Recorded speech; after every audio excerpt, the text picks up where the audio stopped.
Hi, so I'm going to be talking about the microfinance program that we came up with for the people of Yakima Nation Reservation.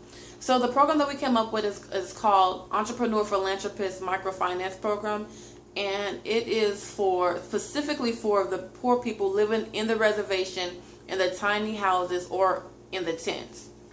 Okay, so this program it's a beautiful program. It's a really beautiful program because it's allowing poor people to work themselves out of poverty using their own gifts, using their own God-given gifts and their own talents to take care of themselves, take care of their families, and also even take care of their communities, which is really a beautiful thing for them in being successful and partaking in the uplifting of their community.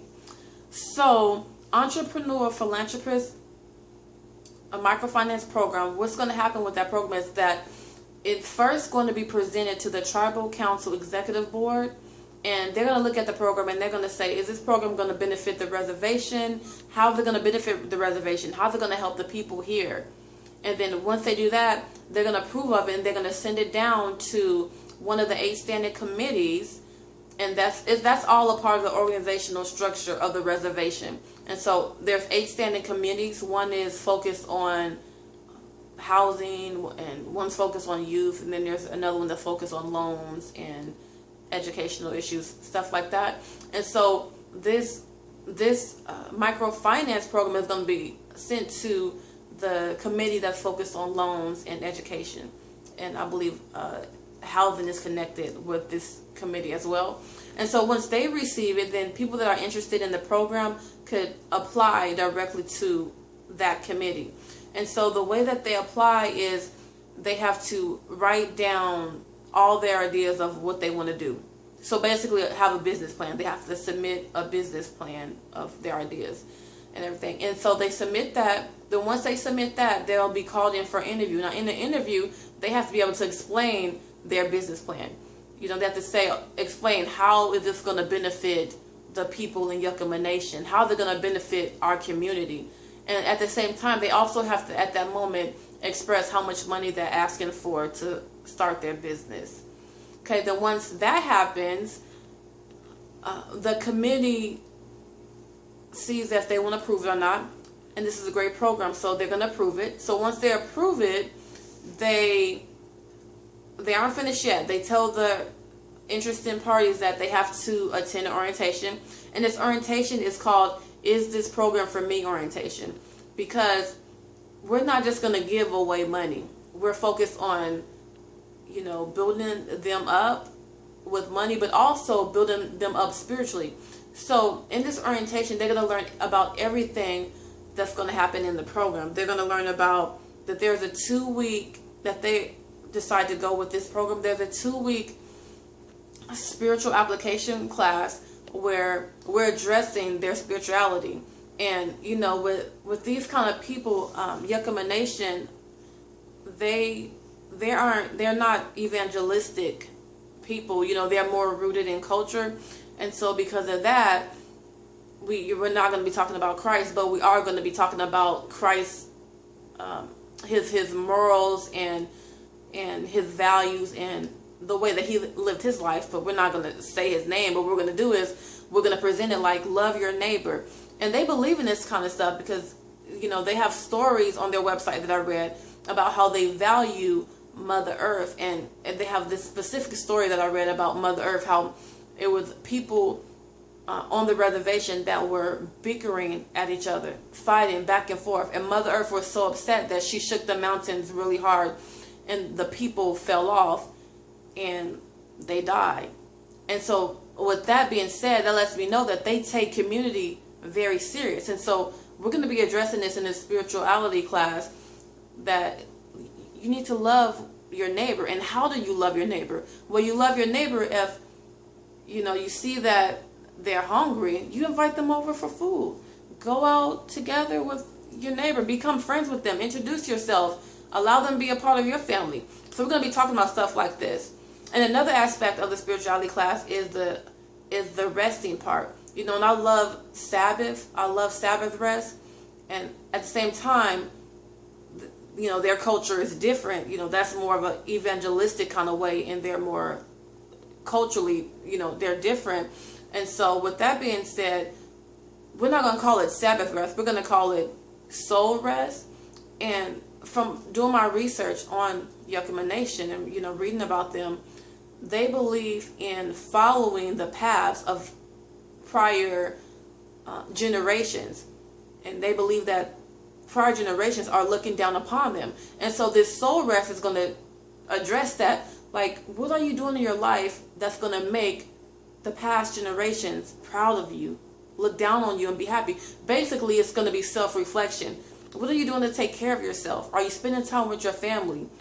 Are you helping your friends? Are you volunteering in your community? What are you doing to be productive? If the prior generations look down upon you, will they smile? So we're going to be talking about that too. Because with this program, it's not just, like I said, it's not just about throwing money, but we care about them. So we want to give them money to uplift their lives, but also address the spiritual aspect of their life as well. So they're going to know about this in orientation and say, wow, yeah, I really want my spirituality to be addressed. Or they might say, this isn't for me. But since this is a great program, they're going to say, this is for me. I want my spirituality addressed. I want to talk about these things. It's not just about money. So then after they attend orientation, they say, yes, this is for me. I want to do this. Then they go to the next process, which is, signing all the documentations. And then a part of the documentations, this is what comes up. Well, this is also addressed in the orientation, but this is what they're signing off on. They're going to be having a mentor. And with this mentor is, they have to meet with this mentor once a month.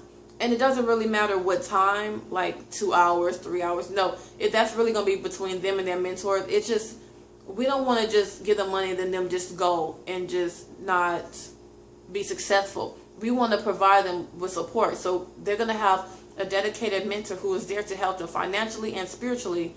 And they're required to meet with them at least once a month. So that's that. And also, the 2-week spirituality class that I address, they have to attend. That's 2 weeks, and so they have to attend the full 2 weeks.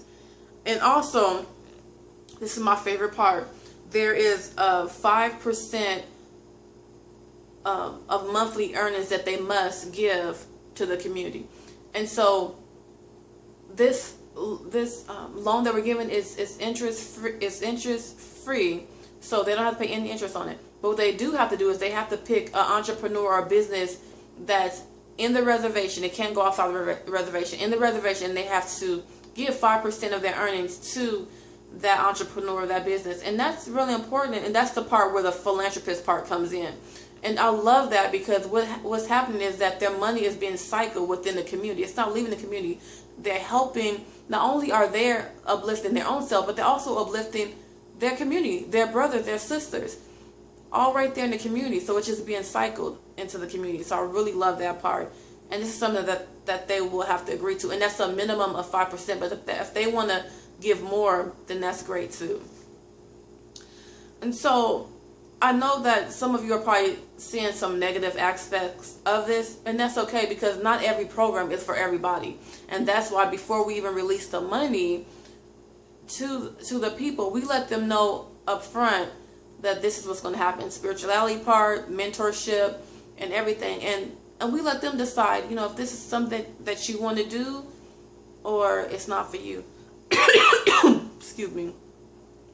And since this is such a great program, they're going to say, yeah, this is for me. So that's what we have for that. And another thing that Stephanie mentioned was,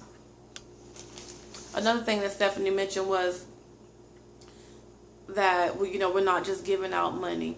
We're not giving out money, but we're really there to help them spiritually. And Stephanie also helped out with the soul rest, because I really wanted to say Sabbath, And then Stephanie's like, I don't even think they believe in Jesus Christ. I'm like, oh, well, maybe I should read about that, huh? So the soul rest part is really beautiful. You know, it's really beautiful because it's self-reflection on who they